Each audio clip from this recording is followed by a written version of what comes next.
ಯೇಸುವಿಗೆ ಸ್ತೋತ್ರ. ಇಂದು 5 ಸೆಪ್ಟೆಂಬರ್ 2025. ಎಲ್ಲರಿಗೂ ಶುಭ ಮುಂಜಾನೆ. ಈ ದಿನದ ಧ್ಯಾನ ಭಾಗ ಪೌಲನು ಕೊಲೊಸ್ಸೆಯವರಿಗೆ ಬರೆದ ಪತ್ರಿಕೆ 3ನೇ ಅಧ್ಯಾಯದ 14ನೇ ವಾಕ್ಯ. ಇದೆಲ್ಲದರ ಮೇಲೆ ಪ್ರೀತಿಯನ್ನು ಧರಿಸಿಕೊಳ್ಳಿರಿ, ಅದು ಸಮಸ್ತವನ್ನು ಸಂಪೂರ್ಣ ಮಾಡುವ ಬಂಧವಾಗಿದೆ. ಪ್ರೀತಿಯು ದೇವಜನರ ಜೀವಿತದ ಪ್ರಮುಖ ನೈತಿಕ ಗುಣವಾಗಿದ್ದು, ಇದು ದೇವಜನರ ಮಧ್ಯದಲ್ಲಿ ಐಕ್ಯತೆಯನ್ನು ತರುವಂತದ್ದಾಗಿದೆ. ದೇವರ ಮಕ್ಕಳು ಪರಸ್ಪರ ಪ್ರೀತಿಸದೆ ಕನಿಕರ, ದಯೆ, ದೀನಭಾವ, ಸಾತ್ವಿಕತ್ವ, ದೀರ್ಘಶಾಂತಿ ಎಂಬ ಸದ್ಗುಣಗಳನ್ನು ಎಂದಿಗೂ ತಮ್ಮ ದೈನಂದಿನ ಜೀವಿತದಲ್ಲಿ ಅಳವಡಿಸಿಕೊಳ್ಳುವುದಕ್ಕೆ ಸಾಧ್ಯವಾಗುವುದಿಲ್ಲ. ಹಾಗೆಯೇ ಸಹಿಷ್ಣುತೆಯುಳ್ಳವರಾಗಬೇಕಾದರೆ ಹಾಗೂ ಇತರರನ್ನು ಕ್ಷಮಿಸುವ ಮನೋಭಾವವುಳ್ಳವರಾಗಿ ಕಾಣಿಸಿಕೊಳ್ಳಬೇಕಾದರೆ ನಾವು ಪರಸ್ಪರ ಪ್ರೀತಿಸುವವರಾಗಿರಬೇಕು. ಪ್ರೀತಿಯ ಶ್ರೇಷ್ಠತೆಯ ಕುರಿತಾಗಿ ಅಪೊಸ್ತಲನಾದ ಪೌಲನು ಕೊರಿಂಥ ಸಭೆಯ ವಿಶ್ವಾಸಿಗಳಿಗೆ ಬರೆದಿರುವಂಥದರಲ್ಲಿ ನಾವು ಅರ್ಥ ಮಾಡಿಕೊಳ್ಳಬೇಕಾದ ಆಧ್ಯಾತ್ಮಿಕ ಸತ್ಯ ಅನ್ನುವಂಥದ್ದು, ಪ್ರೀತಿಯಿಂದ ಉತ್ತೇಜಿಸಲ್ಪಡದ ಯಾವುದನ್ನು ಕರ್ತನು ಅಂಗೀಕರಿಸುವುದಿಲ್ಲವೆಂಬುದಾಗಿ.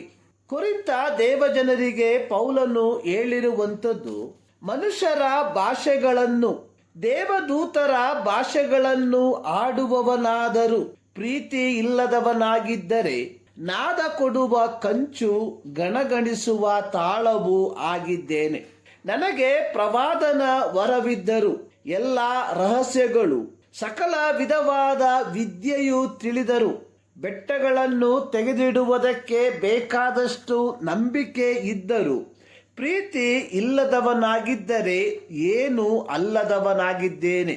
ನನಗಿರುವುದೆಲ್ಲವನ್ನೂ ದಾನ ಮಾಡಿದರು, ನನ್ನ ದೇಹವನ್ನು ಸುಡುವುದಕ್ಕೆ ಒಪ್ಪಿಸಿಕೊಟ್ಟರು, ಪ್ರೀತಿಯು ನನಗಿಲ್ಲದಿದ್ದರೆ ನನಗೇನು ಪ್ರಯೋಜನವಾಗುವುದಿಲ್ಲ.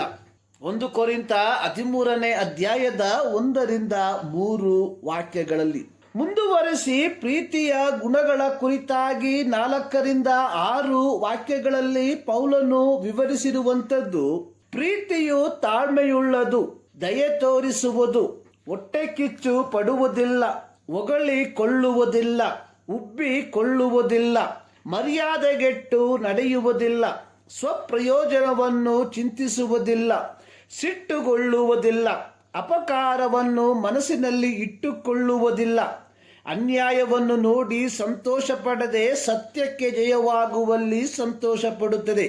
ಪ್ರೀತಿಯನ್ನು ಬದಿಗೊತ್ತಿ ಅಥವಾ ಪಕ್ಕಕ್ಕೆ ಸರಿಸಿ ಕ್ರೈಸ್ತರಾದ ನಾವುಗಳು ಕೈಕೊಳ್ಳುವ ಪ್ರತಿಯೊಂದು ಧಾರ್ಮಿಕ ವಿಧಿವಿಧಾನಗಳು ಕೇವಲ ನೇಮವಾದವಾಗಿದೆ. It is a legalism. ಗಲಾತ್ಯ 5:22 ಬರೆದಿರುವ ದೇವರಾತ್ಮನ ಫಲಗಳಲ್ಲಿ ಮೊದಲನೆಯ ಫಲ ಪ್ರೀತಿಯಾಗಿದೆ.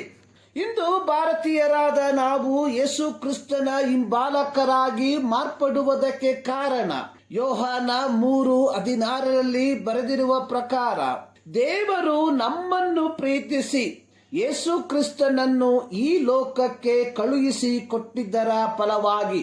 ಹೀಗಿರಲಾಗಿ ಕ್ರೈಸ್ತರಾದ ನಾವುಗಳು ಪ್ರೀತಿಯನ್ನು ಧರಿಸಿಕೊಳ್ಳಬೇಕು.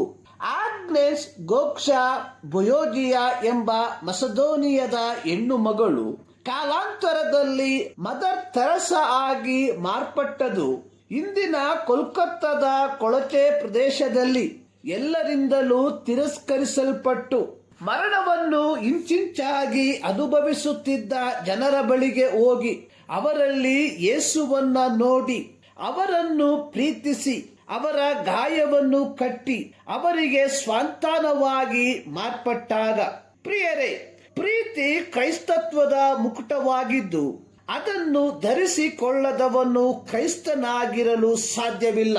ಈ ಮುಂಜಾನೆಯಲ್ಲಿ ಸರ್ವಶಕ್ತನಾದ ದೇವರು ಈ ಅಧ್ಯಯನದ ಮೂಲಕ ನಿಮ್ಮನ್ನು ಆಶೀರ್ವದಿಸಲಿ.